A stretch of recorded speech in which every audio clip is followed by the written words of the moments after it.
নমস্কার বন্ধুরা, তুলসী কিচেনে আপনাদের স্বাগত জানাই। বন্ধুরা, আজকে আমি আপনাদের সাথে শেয়ার করতে যাচ্ছি পাকা আমের চাটনি।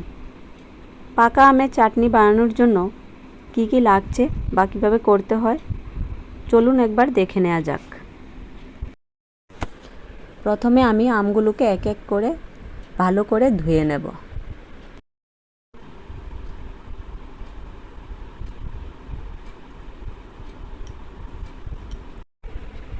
তারপর আমগুলো থেকে এক এক করে খোসা ছাড়িয়ে নেব।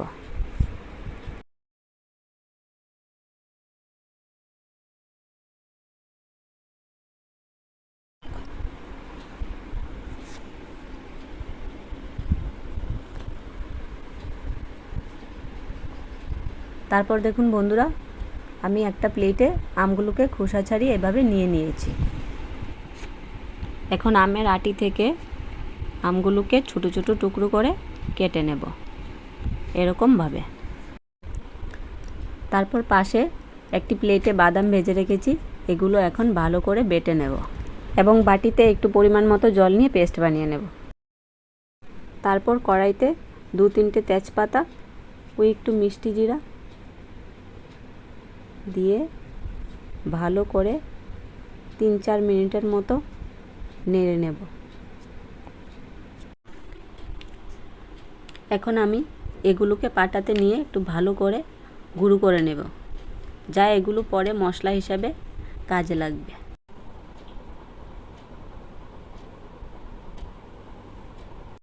তারপর কড়াইটা বসিয়ে গরম হয়ে গেলে এর মধ্যে একটু তেল দিয়ে দেব। তেলটা গরম হয়ে গেলে এর মধ্যে দুটো তেজপাতা,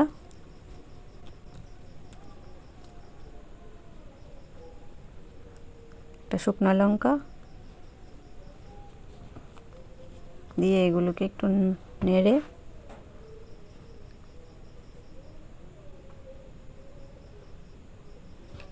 একটু মিষ্টি জিরা ফোড়ন দিয়ে দেব। দিয়ে এর মধ্যে আমগুলোকে দিয়ে দেব।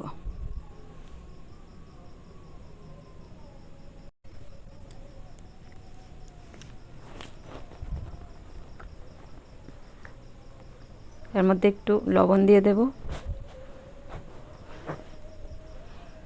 একটু হলুদ গুঁড়ো দিয়ে একটু নেড়ে চেড়ে ভালো করে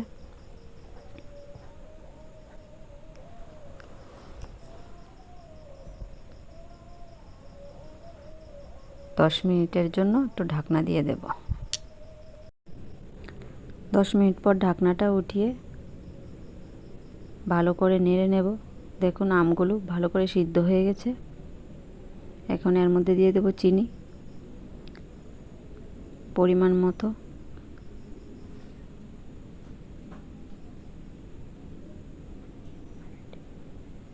আবার একটু নেড়ে নেব। তারপর এর মধ্যে দিয়ে দেব লঙ্কা গুঁড়ো। লঙ্কা গুঁড়োটা দিয়ে আবারও ভালো করে নেড়ে নেব। নেড়ে তারপর বাদাম পেস্টটা দিয়ে দেব।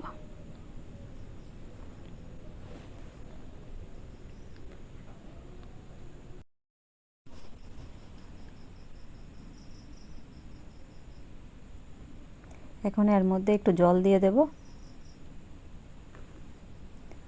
জলটা দিয়ে একটু নেড়ে নেব।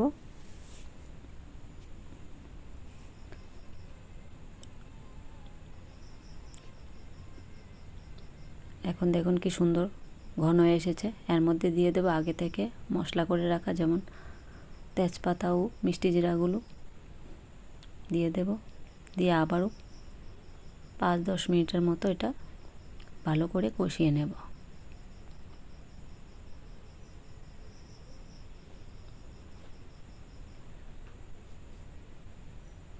তারপর ব্যাস রেডি হয়ে গেল পাকা আমের চাটনি। বন্ধুরা, রেসিপিটা আপনাদের কাছে কীরকম লেগেছে কমেন্টে জানাবেন। যদি ভালো লেগে থাকে লাইক, শেয়ার এবং সাবস্ক্রাইব করতে ভুলবেন না। ধন্যবাদ।